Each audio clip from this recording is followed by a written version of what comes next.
உங்களை புகழ்ந்துகிட்டே இருக்கிறாரு ஒருத்தர், எப்படி இருக்கும்? செம்மையா இருக்கும், சூப்பரா இருக்கும். எப்ப பார்த்தாலும் புகழ்ந்துகிட்டே இருந்தா எப்படி இருக்கும் உங்களுக்கு? வெறுப்பாயிரு. போடா அந்த பக்கம், என்னடா எப்ப பார்த்தாலும் வந்தது புகழ்ந்துகிட்டே இருக்குமா இருக்காதா? அழகா ஒரு பொண்ணை பாக்குறீங்க, ஒரு பையனை பாக்குறீங்க, எப்படி இருக்கும்? நல்லா தானங்க இருக்கும், அழகா தானங்க இருக்காங்க, அதுக்கு தானங்க மேக்கப் பண்ணிட்டு வராங்க. டெய்லி அதே அழகா அப்படியே பாக்குறீங்க, எப்படி இருக்கும்? புரியுதா? மனதினுடைய வேலை தெரியுதா? போர் அடிச்சிருது, டயர்ட் ஆயிடுது. அதுக்கு வா புதுசாவான்னு கல்யாண மாணவர்களுக்கும் மனம் ஏங்கும், ஆனால் வெளியே சொல்ல மாட்டார்கள். Open statement. என்னை ஏமாத்தவே முடியாது, மனம் அப்படித்தான் செயல்படும். மனசுல இருந்து செயல்பட்டீங்கன்னா உங்களால நிம்மதியும் அடைய முடியாது, உண்மையும் பார்க்க முடியாது. இப்போ நீங்க என்ன பண்ணணும்னா ஒரு லேயர் மேல போகணும். அந்த லேயர்ல இருந்து பாத்தீங்கன்னா தான் இங்க நடக்கிற கருமாந்திரம் பூரா புரியும், இல்லைன்னா புரியவே புரியாது. அந்த லேயருக்கு பேர் என்ன சொல்லுங்க பாப்போம்?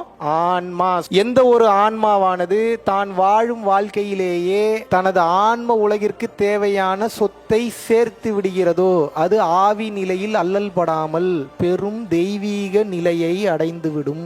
ஜூன் மாதம் 1ஆம் தேதி முதல் 15ஆம் தேதி வரைக்கும் 15 நாட்கள் முதலில் சேலத்திலும் அடுத்து திருச்சியிலும் அதற்கடுத்து மதுரையிலும் மீட்டப் தமிழ்நாட்டில் ஏற்பாடு பண்ணியிருக்கோம். ஜூன் மாதமே 28ஆம் தேதி பாத்தீங்கன்னா சென்னையில் மாடம்பாக்கத்தில் உள்ள அமுருதா பேலஸில் சத்சங்கத்தை ஏற்பாடு செய்திருக்கிறோம். விருப்பப்படக்கூடிய நபர்கள் www.பரம்பொருள்ஃபவுண்டேஷன்.in வெப்சைட்ல போய் உங்களது பெயரை முன்பதிவு செய்து கொள்ளலாம். கீழே கொடுக்கப்பட்டுள்ள கான்டாக்ட் நம்பர் கான்டாக்ட் பண்ணீங்கனாலும் நமது வாலண்டியர்ஸ் நிச்சயமாக உங்களை கைட் பண்ணுவாங்க. நன்றி, வணக்கம்.